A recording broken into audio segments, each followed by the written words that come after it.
Did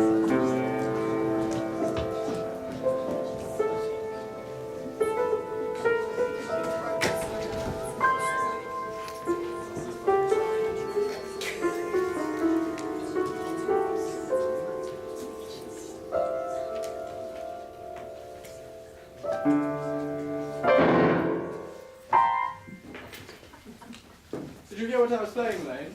I didn't think it polite to listen, sir. I don't play accurately. Anyone can play accurately. I play with outstanding expression. Yes, sir. Have you cut the cucumber sandwiches, Lady Bracknell? Yes, sir.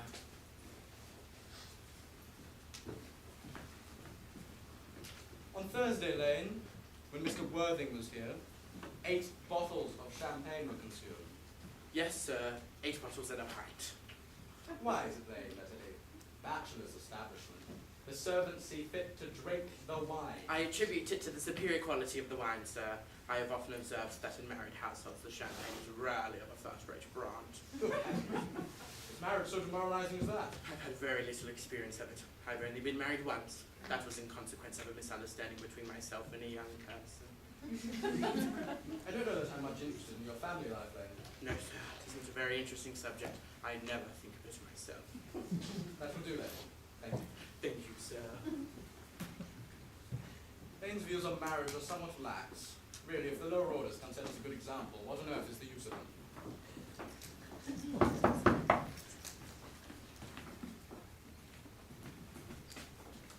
Mr. Earnest Worthing. Ah, eating as usual, I see, dear Algy. My dear Earnest, where have you been since last Thursday? In the country. Shropshire's your country, is it not? Shropshire. Yes, of course. Here for business? Oh no, pleasure. Cucumber sandwiches. Who's coming to tea? Aunt Augusta and Gwendolyn. Gwendolyn. How utterly delightful. That's all well and good, but I'm afraid Aunt Augusta won't approve of your being here. May I ask why? The way you flirt with Gwendolyn is disgraceful. It's almost as bad as the way she flirts with you. I'm in love with Gwendolyn. I've come up to town expressly to propose to her. Oh.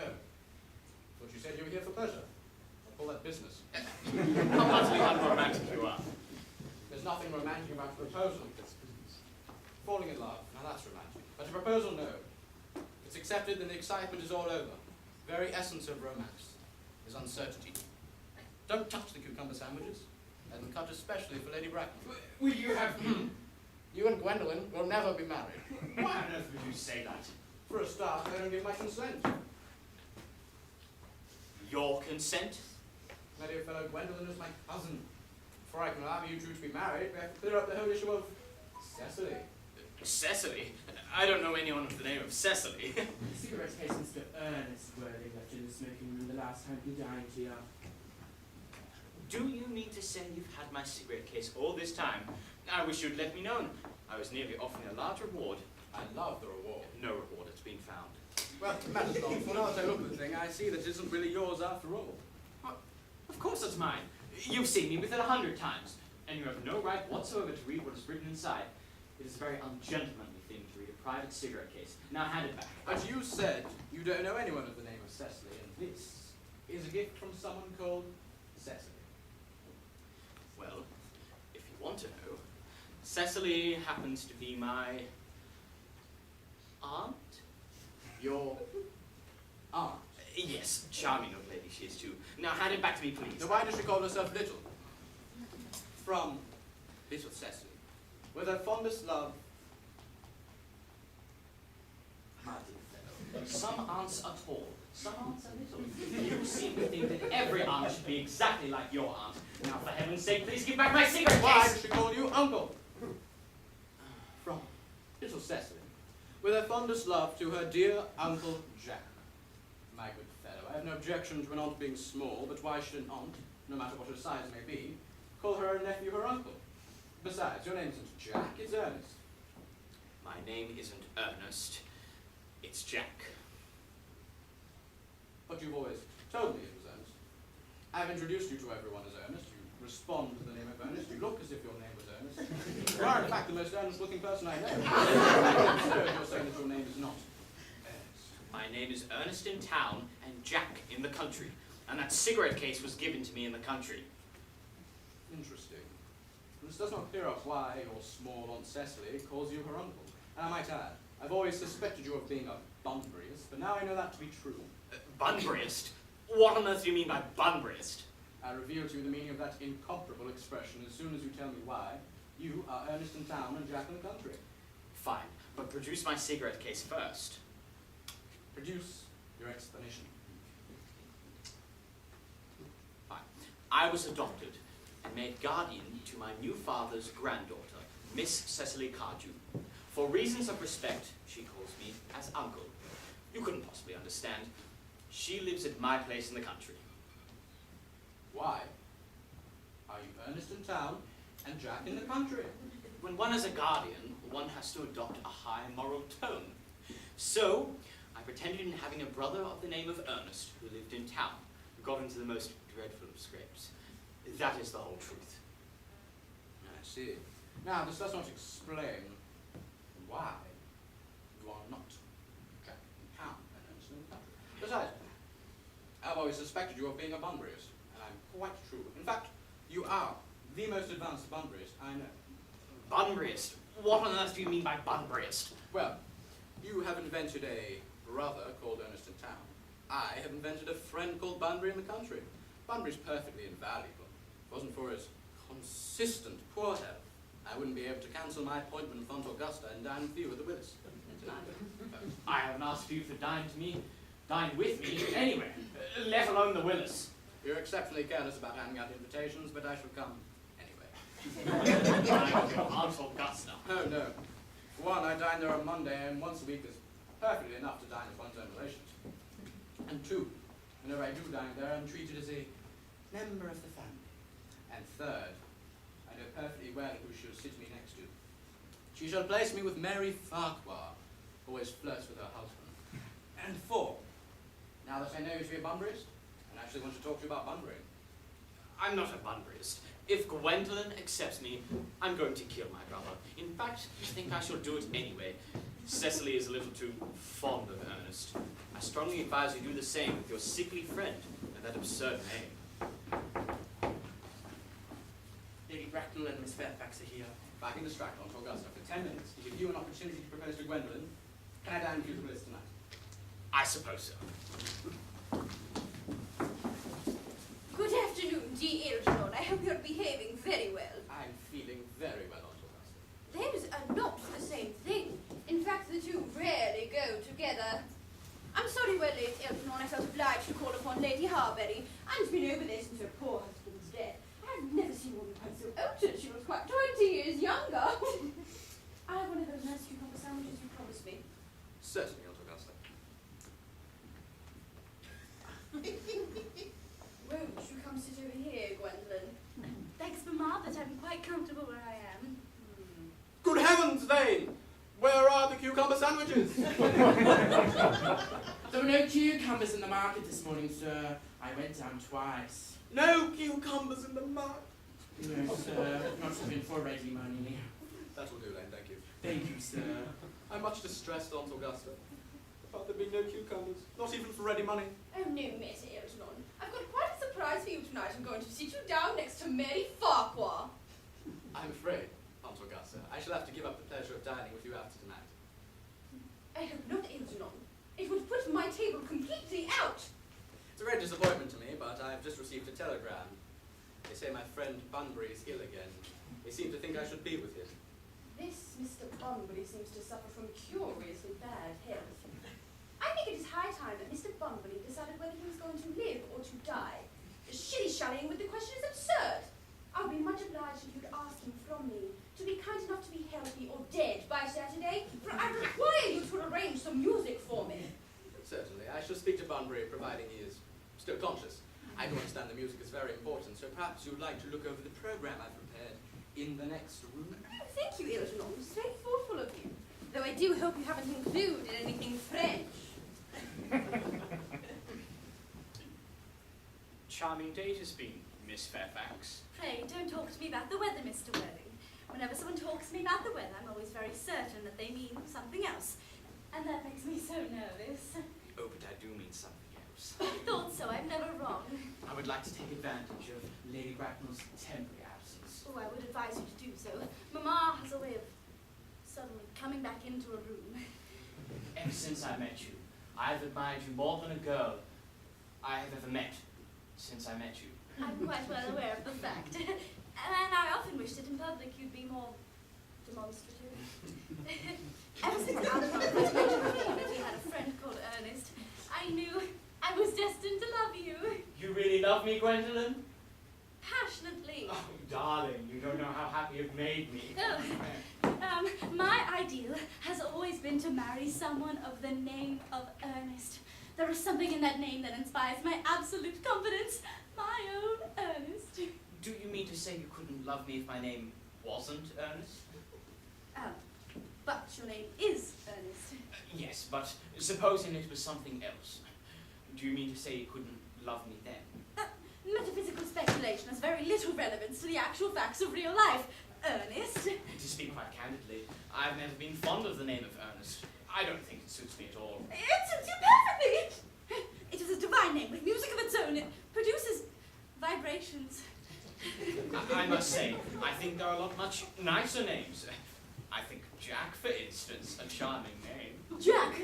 No, Jack is a vile name. It has absolutely no confidence and music and no vibrations.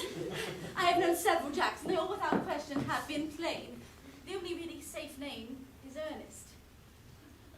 Gwendolyn, I must get christened at once. I mean, married at once. There is no time to be lost.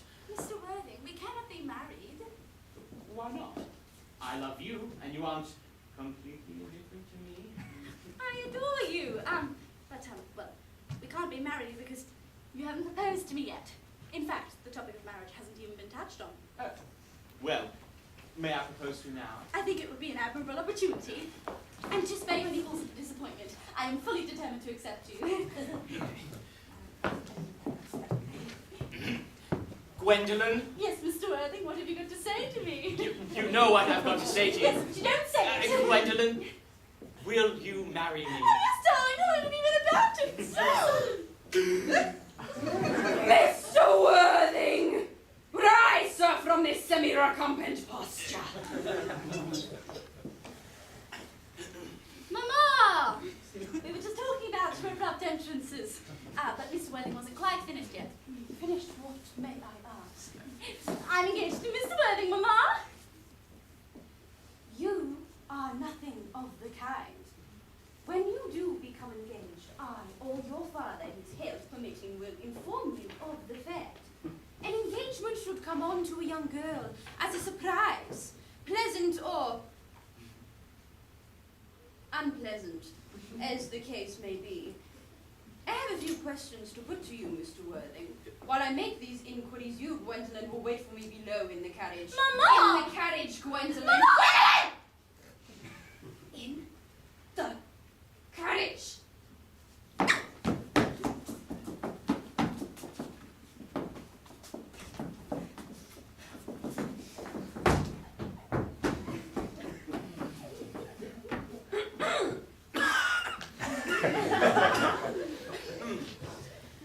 Tea, Lady Bracknell? You may take a seat, Mr. Worthing. Thank you, Lady Bracknell, but I prefer standing.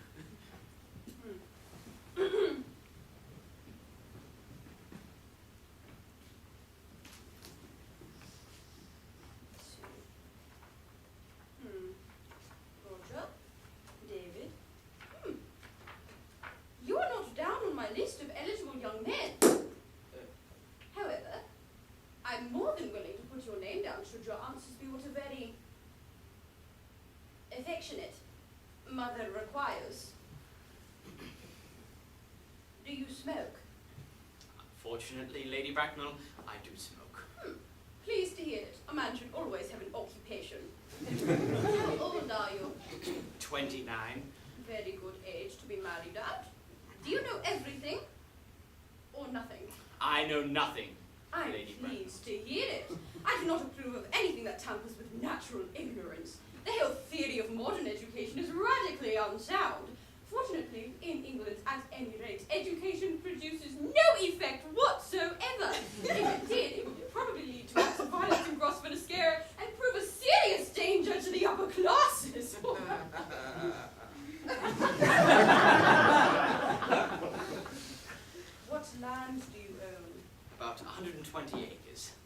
in the country. Country. A simple-minded, unspoiled girl like Gwendolyn cannot be expected to reside in the country. Two minor matters. Are your parents living? I'm afraid I have lost both my parents. To lose one parent, Mr. Worthing, may be regarded as a misfortune. But to lose both looks like carelessness. Who is your father? I'm most interested in your family bloodline. Well, Lady Bracknell, I don't actually know my father. I said I've lost my parents. It would be nearer to the truth to say that my parents lost me. You see, I was found. Found? Yes, a wealthy, charitable gentleman found me and gave me the name of Worthing because he had a ticket to Worthing at the pocket at the time. Where did this charitable gentleman with the ticket for Worthing find you? In a handbag. A handbag? A somewhat brown, largish leather handbag with handles to it and actually quite an ordinary handbag. In what locality was this ordinary handbag found? In the cloakroom at Victoria Station. It was given to him in mistake for his own. What line? The Brighton line. The Brighton line! Mr. Worthing! I feel somewhat bewildered by what you have just told me. To be born, or at any rate, bred, in a handbag, seems to me to display a contempt for the ordinary decencies of family life, which reminds one of the worst excesses of the French Revolution! As for the particular locality in which this handbag was found, the Chatham line, fine. The Oxted line, fine. But the Brighton line? Wealthy as you may be, Mr. Worthing, how do you expect us to marry into a man whose closest relation is a handbag? Well, what do you have me do, Lady Bracknell? Needless to say, I would do anything for Gwendolyn's love. I would suggest, Mr. Worthing, that you try and acquire some relations as soon as possible, and to, at any rate, produce one parent of either sex before the season is quite over. I don't know how I could possibly do that. I could produce the handbag at any moment. You cannot imagine that I or Lord Bracknell would dream of allowing our only daughter, a girl brought up with the utmost care, to marry into a cloakroom and form an alliance with a parcel. Good day, sir!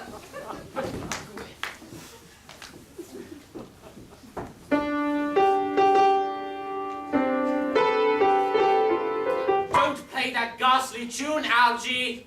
Did Gwendolyn refuse you? She's always refusing people. I think it's most in nature to them. As far as Gwendolyn is concerned, we are engaged. As for her mother, on the hand, she is utterly unbearable. Never met such a gorgon. Oh, perhaps that's being unfair. On the gorgon. Sorry for speaking about your relations that way. Relations are a tedious pack of people who haven't the remotest knowledge of how to live, nor the slightest inclination about when to die. What are you going to be doing about your brother? Oh, I will have got rid of him by the end of the week. I'll say he died in Paris by apoplexy. No. Apoplexia's hereditary. You better die of it yourself later or be found out. Much rather say a severe chill. My poor brother Ernest died in Paris by a severe chill. That does it. But didn't you say that Cecily was interested in Ernest? Cecily is interested in Ernest, though they have never met. I'm sure she will lose interest in him eventually. Well, I'd rather like to meet Cecily. I will make sure you never do. She is excessively pretty, and only just 18. Have you told Gwendolyn that you have an excessively pretty ward who's only just 18? One doesn't blurt these things out. Besides, if Gwendolyn and Cecily were to meet, I'm sure they'd be calling each other sisters within half an hour. My good fellow, women only do that once they've called each other a lot of other things first. Good day, Mr. Willis. We really must go. I think I never knew you when you weren't. Miss Fairfax. Ernest, my own Ernest! From the expression of Mamma's face, I fear we may never be married. And although she may stop us from becoming man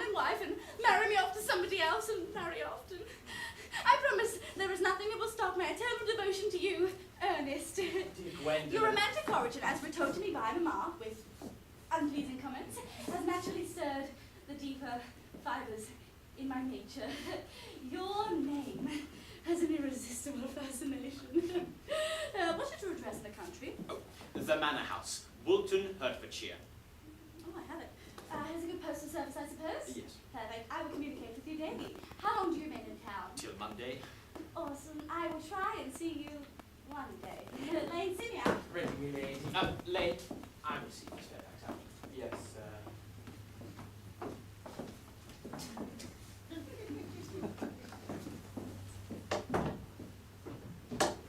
A glass of gin, Lane.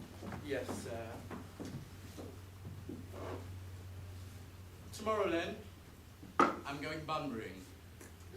Yes, I shan't be back till Monday. You can pack all my clothes in the Bunbury suits. Yes, the Bunbury. Oh, yes, Lane. Has Bunbury found a nice woman again, sir? Oh, yes, Lane. It has written on your cuff there, sir. Lane, how did you know? That's right. Servants are supposed to be stupid. I forgot. Don't worry. I won't mention. Good, Lane. Let tomorrow be a fine day, Lane. It never is, sir. Oh, Lane, you're a perfect pessimist. I do my best to give satisfaction, sir.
Muffins, Miss Prism?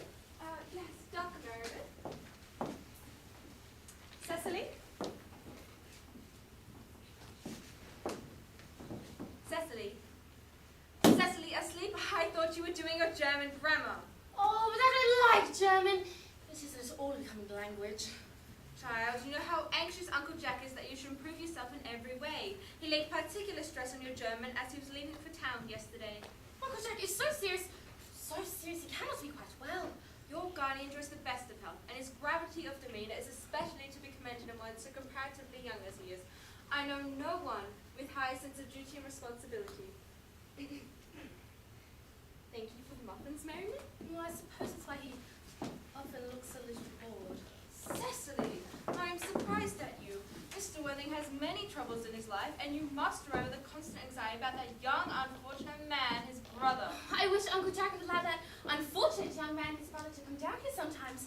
We'd be good influence over him, Miss Prism. I'm sure you certainly would. I do not think that even I could produce any effect on a character according to his own brother's admission is so relatively weak and vacillating.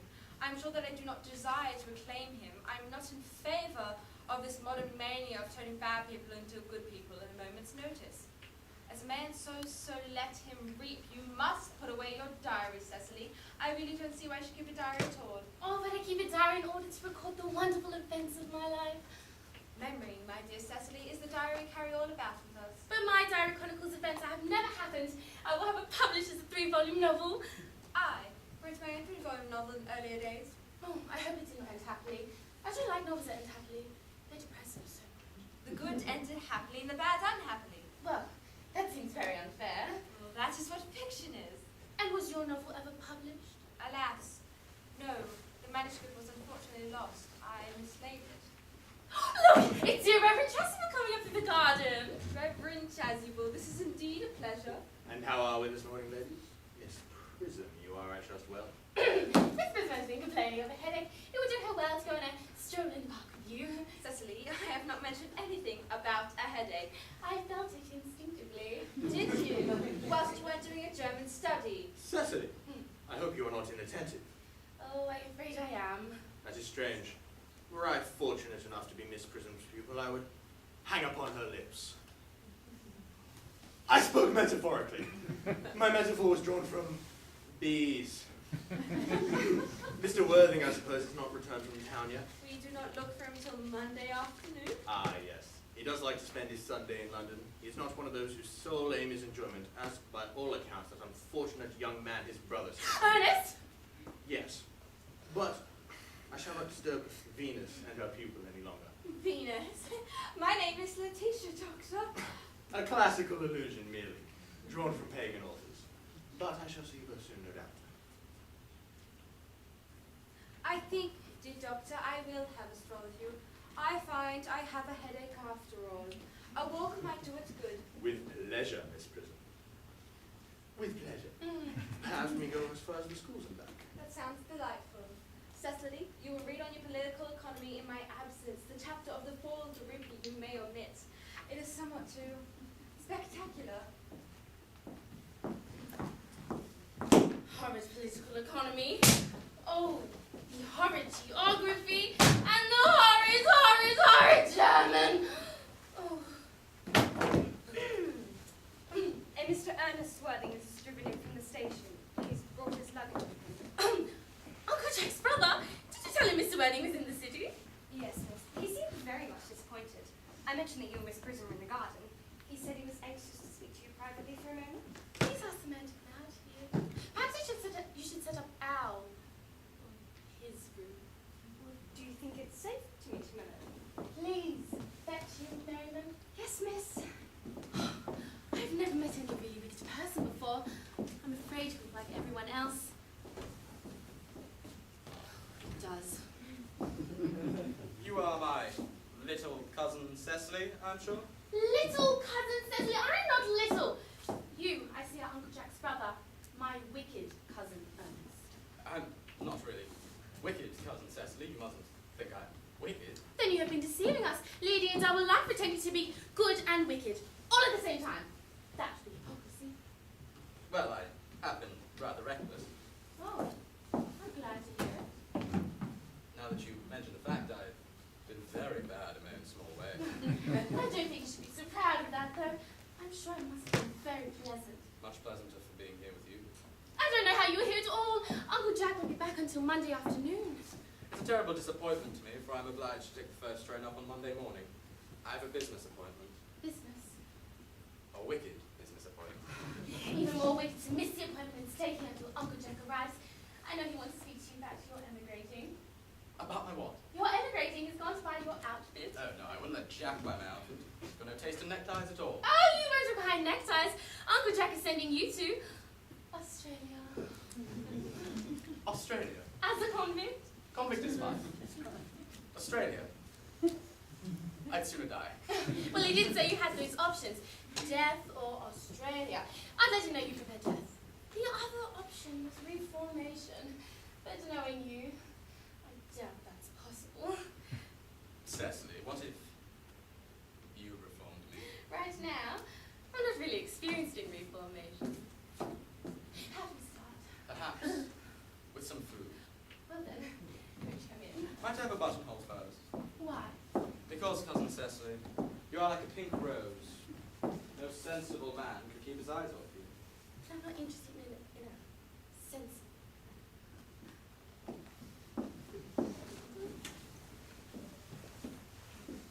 You are too much alone, dear doctor. You should get married. A polygamous man I can understand.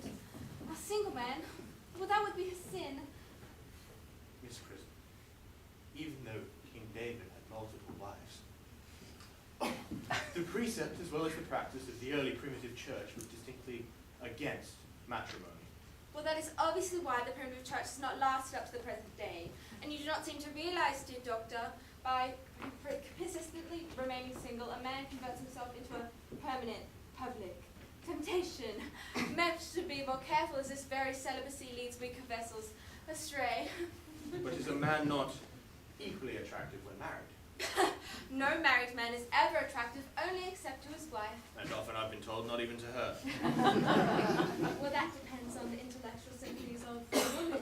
Maturity can be depended on, brightness can be trusted. Young women are green. I spoke horticulturally. My metaphor was drawn from Prince Mr. Worthing. Mr. Worthing. Dr. Chasuble, I have returned sooner than expected.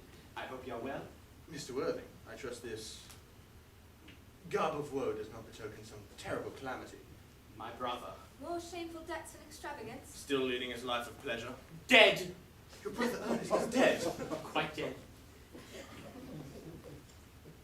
This is a shame. What was the cause of this misfortune? A severe chill. As a man sows, so let him reap. Charity, dear Miss Present, charity. None of us are perfect. I myself am peculiarly susceptible to the common cold. Will the burial take place here? No, he decided to be buried in Paris. In Paris? I fear that hardly points to any serious state of mind at the last. You would no doubt wish for me to make some slight allusion to this tragic domestic affliction next Sunday at Mass. My sermon on the meaning of the manna in the wilderness can be adapted to almost any occasion. Pleasant, or as in present case, distressing.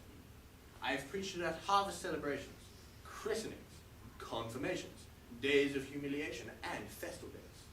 The last time I preached it was at the cathedral, on behalf of the Society for Prevention of Discontent among the Upper Orders. The bishop who was present was much struck by some of the analogies I drew. Dr. Chasuble, you said christenings. Do you christen? Christenings are, I regret to say, one of the rector's most constant duties in the parish. I've often spoken to the poor class on the subject, but they just keep having babies. Is there any particular infant in which you are interested? Did your brother leave behind orphans? No. Actually, I would like to be christened. But surely, Mr. Worthing, you've been christened already. I have no recollection of it. You're quite sure you didn't just forget? Quite sure. Am I too old? Oh, no. This sprinkling, and indeed the immersion of adults, is a perfectly canonical practice. Immersion? Oh, you need have no apprehensions. Sprinkling is all that is necessary, or indeed I think advisable. We wouldn't want another death from a chill. When shall we arrange for it? 5? 5. Today. You're in luck, actually. I'm already performing a christening. 2, actually. A case of twins on your own estate. Oh, poor Jenkins the carter. Never hard-working man. Not with the babies. How about 5:30? 5:30. Admirable. And now, Mr. Worthing, I will not intrude on a house of sorrow any longer. I merely beg you not to be so bowed down by grief. What seem to us bitter trials can often be blessings in disguise. This seems to me an extremely obvious blessing. Uncle Jack! I'm so glad to see you're back! My child! Uncle, with horrible clothes you have, I'll go take some. Cecily! Uncle Jack, you look as if you had a toothache. I'm such a surprise for you. Who do you think is waiting for you in the dining room? Your brother! My brother? But he's dead. To you? Don't say that. However badly you may have behaved in the past, he is still your brother. Now, I will go and fetch him. You will shake hands with him, won't you? I will do nothing of the sort. These are very joyful tidings, Mr. Worthing. The sight of his sudden return seems peculiarly distressing. My brother? In the dining room? I think this is perfectly absurd. Brother Jack, I've come down from town to tell you how sorry I am for the trouble I've caused you, that I intend to lead a better life in the future. Uncle Jack, you're not going to refuse your own brother's hand, are you? I will do nothing of the sort. His coming down here is disgraceful, and he knows perfectly well why. Uncle Jack, be nice. There's some good in everyone. Ernest has been telling me about his poorly sick friend, Mr. Bunbury, whom he visits so often. There must be some good in one who leaves the pleasures of London to sit by a bed of pain. Oh, he has been talking to you about Bunbury, hasn't he? Yes, and his terrible state of health. Well, I don't want him talking to you about Bunbury, or anything else. I admit, the faults were all on my side, but Brother Jack's coldness to me is peculiarly painful, especially considering it's the first time I've come down here. Uncle Jack, if you refuse to shake Ernest's hand, I will never forgive you. Never forgive me? Never, never, never. Fine. but it is the last time I ever do it.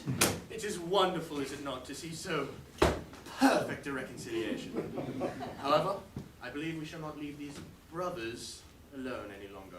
Cecily, you come with us? Certainly. My little task of reconciliation is over. You have done a great deed today, dear child. Scoundrel! You coming down here is disgraceful. I won't allow any of your bungering here. Oh, good. You're both here. I've put Mr. Ernest things into the room next to yours, sir. I suppose that's all right. Is what? His luggage, sir. I've unpacked it and put it into the room next to your own. His luggage. Yes, sir. His luggage. 3 portmanteaus, a dressing case, 2 hat boxes, a rather large luncheon basket. They're not entirely... I'm afraid I can't stay more than a week at this time. Well, sir, you'll be very pleased to know that I've offered him food and tea already, and he's eaten really well. But now we've run out of biscuits, so I'll have to run to the baker. Merriman, call the dog cart at once. Mr. Earnest has been called back to town suddenly. Oh, yes, sir. A fearful liar you are, Jack. I haven't been called anywhere at all. Yes, you have. I haven't heard anyone call me. Your duty as a gentleman calls you back. My duty as a gentleman says that Cecily is a darling. Don't talk to Cecily like that. I don't like it. So I don't like your clothes. It's perfectly childish to be in mourning for a man who's very much alive in your own house as a guest. I call that grotesque. Well, look at you. You're perfectly overdressed. If I'm occasionally a little overdressed, I always make up for it by being immensely excellent. Vanity is ridiculous. Your conduct an outrage, and you coming here into my garden is utterly absurd. I hope your trip back to London is unpleasant. Your bungering hasn't been a success here. On the contrary, I believe it has. I'm in love with Cecily. Ernest, I merely came back out here to water the flowers. I thought you were talking to Uncle Jack. And it's gone to order the dog cart for me. Is he going to take you on a nice drive? He's sending me away. Does that mean we have to part? The most painful parting it is. Oh, it's so painful to part from people who one is only known for a brief space of time. The dog cart is at the door, sir. 1 minute, Merriman. Yes, miss. Cecily, I hope I won't offend you if I state openly and frankly that you seem to me to be in every way the visible personification of absolute perfection. Ernest, if you will allow me, I'll copy your remarks into my diary. Do you really keep a diary? Like you've anything to look at it? May I? It's a secret diary. When I have it published in volume form, please order a copy. Now, Ernest, don't stop. I delight in taking down from dictation. I have reached absolute perfection. Continue. Cecily, ever since I first laid eyes upon your wonderful and incomparable beauty, I've dared to love you wildly, passionately, devotedly, and hopelessly.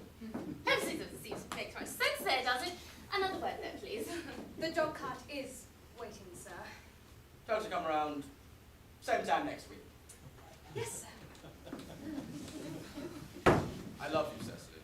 You will marry me, won't you? Oh, you silly boy, of course! Why, we've been engaged for the past 3 months. The past 3 months. Yes, it'll be exactly 3 months on Thursday. How did we become engaged? Oh, ever since Uncle Jack confessed to us about his unfortunate, wicked brother, you have formed chief topic of my diary. I dare say it was foolish, but I love you, Ernest. And, how was the engagement actually set? On the 14th of February, you gave me this bangle with your name on it, and I promised you I'd always wear it. It's very pretty.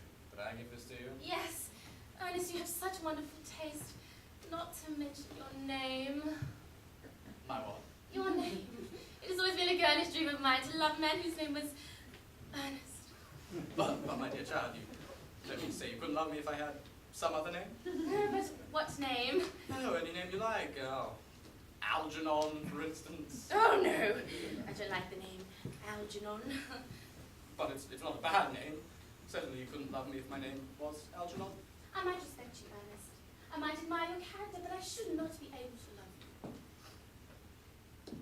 Is the Reverend here at all acquainted with the rites and ceremonials of the church? Oh yes, dear Reverend Chester was a very learned man.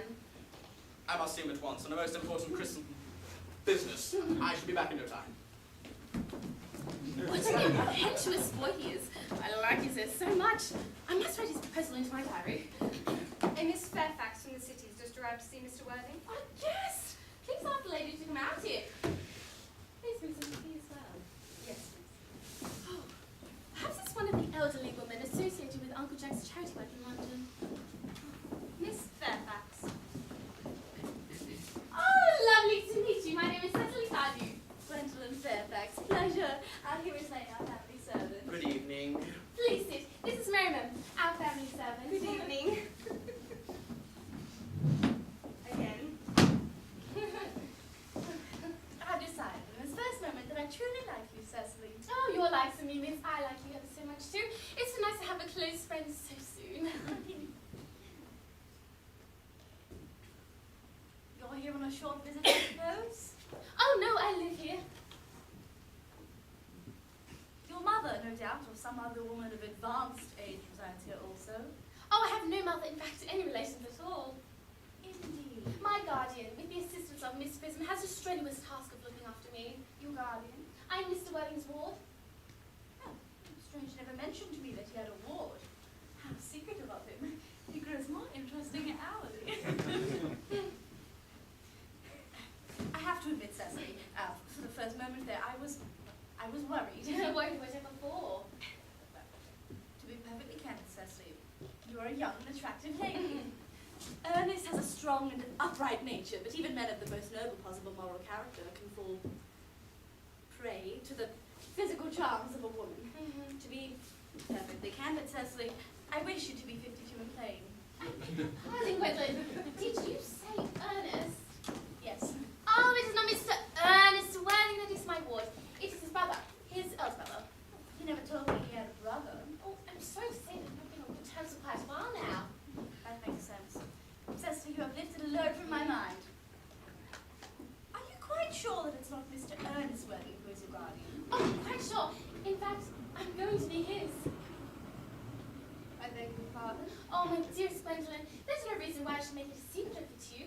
Mr. Ernest Worthing and I are engaged to be married. It'll be in the county newspaper next Sunday. I'm sorry, my dear Cecily, but it seems there may be some slight error. For Mr. Ernest Worthing is engaged to me, and it'll be in the Morning Post on Saturday, at the latest. I believe you must be under some misunderstanding. I was present exactly 10 minutes ago.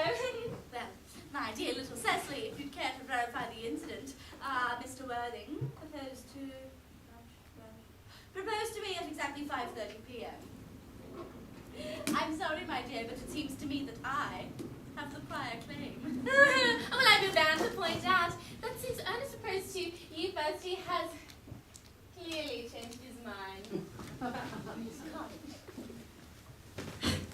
If the boy has been entrapped into a foolish promise, I shall consider it my personal duty to rip him out of it. Whatever unfortunate entanglement my boy has gotten into, I will rip him out of after we are married. Do you allude to me, Miss Cardew, as an entanglement? Do you, Miss Fairfax, suggest that I entrapped Ernest into an engagement? Speak candidly. When I see a spade, I call it a spade. And I'm glad to say I've never seen a spade. Our social circles must be vastly different. Shall I lay to you as usual, miss? Yes, as usual. Are there any interesting walks in the vicinity, Miss Cardew? Oh, yes, a great many. From the top of one of the hills, one can see 5 counties. 5 counties. I don't think I should like that very much. I do hate a crowd. Oh, and I suppose it's why you live in town?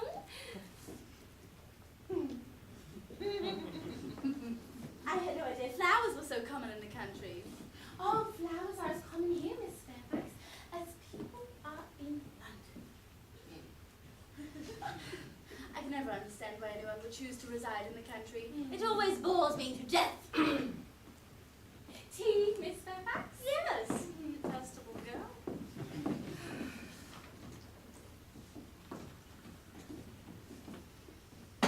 Sugar? No, sugar's not fashionable anymore.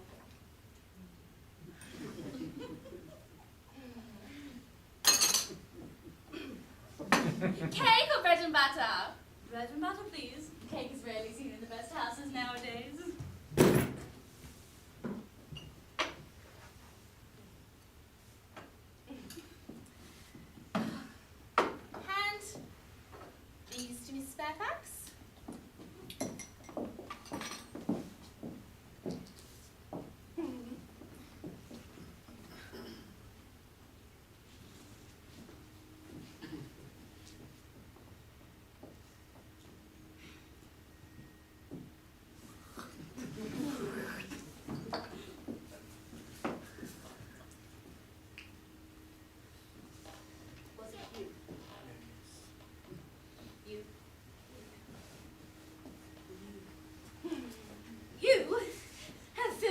tea with lumps of sugar.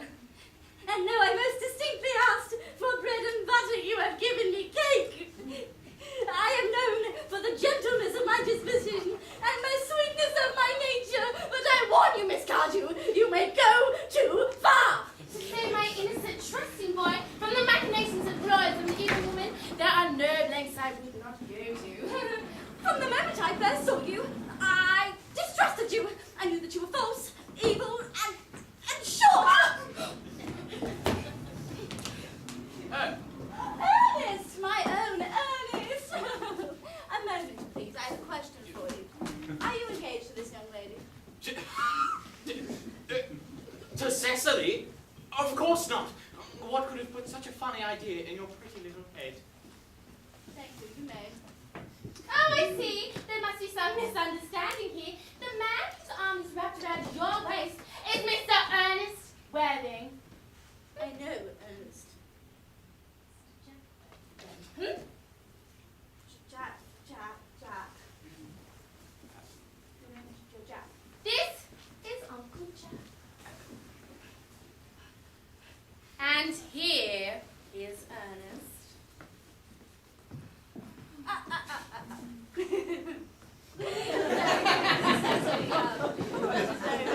One moment. The man who's currently embracing you is actually my cousin, Mr. Algernon Moncrief. Algernon Moncrief! Ew, yuck, is your name Algernon? I can't deny it. And your name really is Jack. It has been for years. Oh, gross deception has played on both of us. My poor wrong sense. My sweet wrong Gwendolyn. You will call me sister, will you not? I have one question to ask you, Jack. One question I'd like to be permitted to put to both of you. Where is your brother Ernest? It is a matter of great importance to both of us, as currently we are both engaged to be married to Ernest. So where is he? It pains me to speak the truth to you, my ladies, but I have no brother. I have never had a brother, and I don't intend on having a brother in the future. Not of any kind.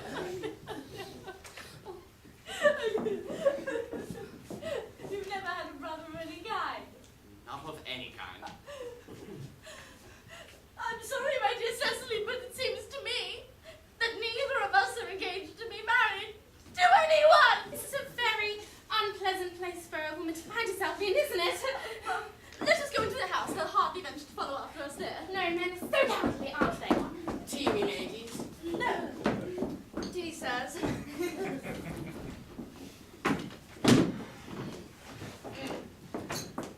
I guess this ghastly state of events is what you call Bunbury, I suppose. Yes, and the most wonderful Bunbury it has been. The only small satisfaction I have out of all of this is that your friend Bunbury is quite exploded. You won't be able to go down to the country as often as you used to, dear Algie. But your brother's looking a bit off colour, isn't he, Jack? Won't be able to disappear off to town quite so often as your wicked custom once was. And you, taking in a sweet, simple, innocent girl like Cecily, is quite inexcusable. To say nothing of the fact that she is my ward. I can see no possible defence for your deceiving a brilliant, thoroughly educated and experienced young woman like Miss Fairfax. To say nothing of the fact that she is my cousin. I wanted to be engaged to Gwendolyn. That is all. I love her. Wanted to be engaged to Cecily. I adore her.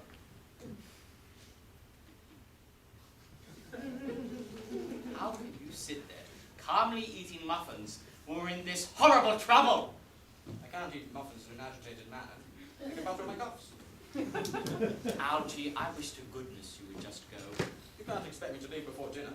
I don't go without my dinner. No one ever does. Except vegetarians and people like that. Besides, I made arrangements with Reverend Chasuble to be christened under the name of Earnest at 6:15. Well, I've made arrangements with Dr. Chasuble to be christened at 5:30 as Earnest. We both can't be christened Earnest.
preaching. That's very forward of them. Let us remain in dignified silence. Certainly. Is there anything to do now?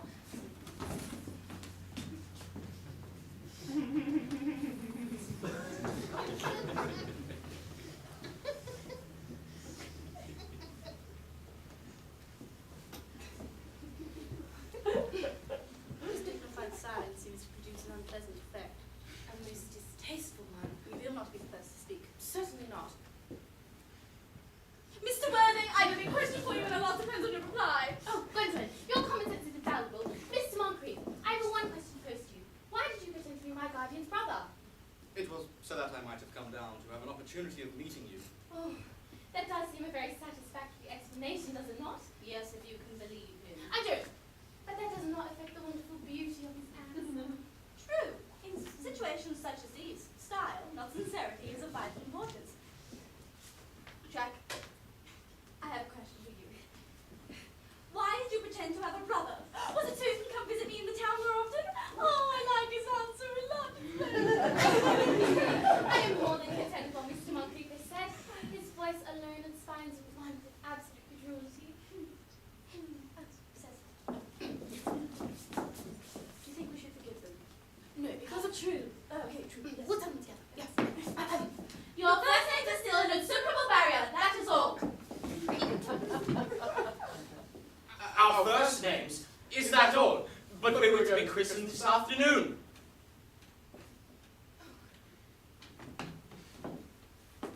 For my sake, you're willing to do this horrible thing. To please me, you are going to face this fearful ordeal. Wow. In situations such as these, men are infinitely beyond us. They have moments of courage us women know absolutely nothing about. Lady Bracknell! Oh, damn it. I was enjoying my holiday. Good heavens! Gwendolyn, what does this mean? Merely that I am engaged to Mr. Worthing, Mamma. Sit down immediately. Apprise, sir, at my daughter's sudden flight from her trusty maid, whose confidence I purchased by means of a small coin, I followed her by luggage train. Her father is, I'm pleased to say, under the impression that she is attending a more than usually lengthy lecture by the University Extension Scheme on a permanent income on thought. I am engaged to Gwendolyn, Lady Braxton. You are nothing of the kind, sir. And now, Algernon, may I ask if it is in this house that your sickly friend Bunbury resides? Oh, no. Bunbury does not live here. Bunbury is somewhere else at present. In fact, Bunbury is dead. But Dead? When did Mr. Bunbury die? His death must have been extremely sudden. yes, I killed Bunbury this afternoon. Bunbury died this afternoon. Oh, well, what did he die of? Bunbury, well, he was quite exploded. Exploded?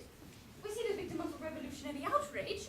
I was not aware that he was involved in any social legislation. If so, he was well punished for his morbidity. Yes. Now we've got him out of the way. Mr. Worthing, may I ask whose arm is clinging on to my nephew Algernon in what seems to be a revolting manner? That is Miss Cecily Cardew, my ward. I'm engaged to be married to Cecily, Aunt Augusta. I beg your pardon. Miss Moncrief and I are engaged to be married. I do not know if there is anything particularly exciting in the air of this part of Hertfordshire, but the number of engagements that seem to go on seem to be considerably above the national average that statistics have laid down for our guidance. Is Miss Cardew at all connected to any of the larger railway stations in London? Miss Cecily Cardew is the granddaughter of my wealthy, charitable, adopted father. I'm satisfied. And happy to not accept the proposal. Lane, Gwendolyn, Algernon, let us leave. Just one more. Does she have any fortune? Oh, about £130,000. But that is all. Thank you, Lady Bracknell, for stopping by. Wait, So that Mr. Worthing, you accept. one moment. £130,000. You know, Miss Cardew seems to be a most attractive young lady now that I look at her. You know, very few women nowadays have any really solid qualities. We live, I regret to say, in an age of surfaces. Come over here, dear child. Kindly turn around. Yes, quite as I've stated. There are distinct social possibilities in your profile. The weak points in a woman's age are its want of principle and its want of profile. Chin a little higher, dear. The style is largely dependent on the way the chin is worn. It's worn very high just at present. Idrenon, Yes, Aunt Augusta? there are distinct social possibilities in Miss Cardew's profile. Cecily is the most wonderful, most beautiful woman I've ever met in my life. Dear child, you know that Algernon has nothing but his debts to depend on. But in saying that, when I married Lord Bracknell, I had no fortune whatsoever, and he didn't let that stand in his way. Well, I suppose I must give my consent. Lady Bracknell? Excuse me for interrupting, Lady Bracknell, but this engagement is out of the question. I am Cecily's guardian, and she cannot get married without my consent. That consent that I absolutely do not give. On what grounds? Algernon is an extremely, if I may say so, an ostentatiously eligible young man. I fear Algernon is untruthful. Untruthful? My nephew, Algernon. I fear there can be no possible doubt about the matter. This afternoon, on my temporary absence in London, on a question of romance, he obtained admission into my house by the means of a false pretense of being my brother. Under an assumed name, he drank, and I've been informed by my butler, an entire pint bottle of my Pré Jus de Brut 89 wine that I was especially reserving for myself. Under an assumed name, he then succeeded in alienating the affections of my only ward. He subsequently stayed for tea and devoured every single muffin. And what makes his conduct towards me all the more heartless is that he knew from the start that I had no brother, I have never had a brother, and I have no intention of having a brother in the future, not of any kind.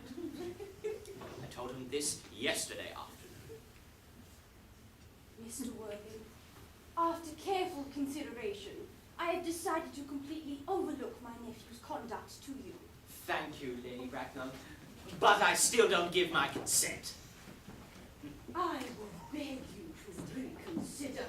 On the contrary, Lady Bracknell, the entire decision is completely in your hands. Merely, if you give consent for me and Gwendolen, I will give my consent for Cecily and Algernon. You must be completely aware that what you ask is out of the question. Then a passionate celibacy is all that anyone can look forward to. Did someone say passionate celibacy? Mr. Worthing, everything is quite ready for the christening. The christenings? Sir, is that not somewhat premature? Both these gentlemen have expressed the immediate desire to be baptized. At their age, the idea is grotesque and irreligious. Algernon, I forbid you to be baptized. Am I to understand then that there should be no christenings this afternoon? I'm sorry, Dr. Chasuble. I fear there will be no christenings. I am grieved to hear such sentiments from you, Mr. Worthing. They savour of the heretical views of the Anabaptists, views that I have refuted in 4 of my unpublished sermons. However, as my particular mood is peculiarly secular, I shall take my leave. Indeed, I have just been informed by the pew opener that for the past hour and a half, Miss Prism has been waiting for me in the vestry. Prism? Did I hear you mention a Miss Prism? Yes, Lady Bracknell, I'm on my way to join her. Is this Miss Prism of a female repellent aspect at all connected to education? Miss Prism is the most respectable of ladies and the very picture of cultivability. Obviously the same person. I must see her at once. Let her be sent for. She approaches. She is nigh. I was told you expected me in the vestry, dear Canon. I have been waiting there for an hour 3/4. Prism!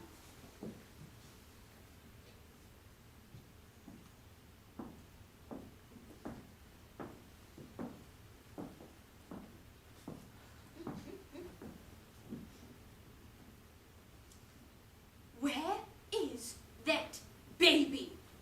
28 years ago, you left Lord Bracknell's house in charge of a perambulator containing a baby of the male sex. You never returned. A few weeks later, through the elaborate investigations of the Metropolitan Police, the perambulator was found on the corner of Bayswater at midnight. It contained a manuscript for a 3-volume novel with more than usually revolting sentimentality, but the baby was not there. So I ask you, Miss Prism, where is that baby? Lady Bracknell, I admit with shame that I do not know. I only wish I did. The plain facts of the case are these. On the morning of the day you mentioned, a day that is forever branded in my memory, I prepared as usual to take the baby out as perambulator. I had also with me a somewhat old but capacious handbag in which I had intended to place a manuscript of a work of fiction that I had written during my few unoccupied hours. In a moment of mental abstraction, for which I can never forgive, I deposited the manuscript in the bassinet and the baby in the handbag. Miss Prism, where did you deposit this handbag? Do not ask me, Mr. Worthing. This is of utmost importance, Lady Prism. Oh my. In the cloakroom of one of the large railway stations. Which railway station? Victoria, the Brighton line. Merriman, go inside and search for me. Sir, this is your moment. Why don't you do something for yourself? Yes, my moment. You bloody lazy sack of potatoes. Gwendolyn, stay right there. One moment. I'll wait for you all my life. As long as you don't take too long. What do you think this means? I need hardly tell you that in these kinds of families, I position strange coincidences occur. Please, I come back! Oh, Jackson's very agitated. Well, you must have been of a very emotional nature. This noise is extremely unpleasant! It just stops now. This is terrible. If you ask me, it's all gotten rather boring. And as a servant, that's certainly saying something. You're telling me. What shall we do to pass the time? Something unexpected? Well, everyone else's hair job. Miss Prism, is this the handbag? Yes, it seems to be mine. Here is the injury it received through an upsetting of a Gower Street omnibus in younger and happier days. And here on the lining is a stain caused from the explosion of a temperance beverage, an incident that occurred in Leamington. And here on the lock are my initials. I had forgotten an extravagant mood I had placed in there. The bag is so undoubtedly mine. I'm so delighted to have it so unexpectedly restored to me. It has been great inconvenience being without it all these years. Miss Prism, more has been restored to you than this handbag. I was the baby you placed inside of it. You? Yes, Mother. Mr. Worthing, I must Letitia! I thought you were... I'm married. I do not deny this is a serious blow. I'm married and still happy, but one should not cast a stone against another's act of folly. Mother, I forgive you.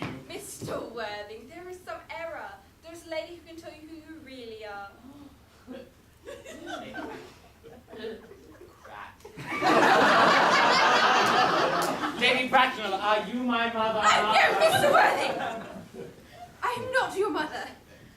But you are the son of my poor sister, Mrs. Moncrief, and consequently, Algernon's elder brother. Algy's elder brother! Then I have had a brother after all this time. Dr. Chasuble, my unfortunate younger brother. Gwendolyn, my unfortunate younger brother. Miss Ptolemy, my unfortunate younger brother. My dear brother, you must treat me with more respect. I don't think you've ever treated me like a brother in all your life. Well, I admit, old boy, until today I haven't had any practice. My own one. What modern are you now that you're somebody else? Say your name. Do you know the governor's name? Yes, the governor's name. I cannot remember what the general's first name was, but I had no doubt that he had one. The How general's John? Do you know your father's name? Yes, his father's no, name. he died when I was 6 months old. Sir, I know I am a humble servant, but allow me to speak out of turn just once. Who was my father? Earnest! Earnest! Then my name is Earnest after all this time. Then I've been Earnest all along. I mean, I'm the earnest-looking Earnest I know. And you have some particular reason for disliking the name. My dear Gwendolyn, it is a great pain to finally realize I've been speaking nothing but the truth all this time. Will you forgive me? Yes, for I am sure that you are positively going to change. My own one. Patricia! Frederick, at last! At last. Merryman, at last. Gwendolyn, at last. My nephew, you seem to be displaying signs of triviality. On the contrary, Aunt Augusta, I have finally realized the vital importance of being earnest. Wait! Stop! Does this mean we're cousins?